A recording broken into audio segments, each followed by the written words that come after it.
নমস্কার বন্ধুরা, আজ বানাবো ইলিশ ভাপা। মাইক্রোওভেনে এবং কড়াইয়ে বানিয়ে দেখাবো। মাছের মধ্যে নুন দিলাম, হলুদ, টক দই, সর্ষে বাটা, চিনি দিয়ে ভালো করে মাখিয়ে নেব। সর্ষের তেল দেবো বেশ কিছুটা। এবার ভালো করে মাখিয়ে নেব।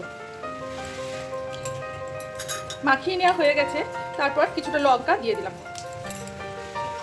টিফিন কৌটোর মধ্যে কিছু মাছ তুলে নিলাম। দু জায়গায় অল্প করে জলও দিলাম।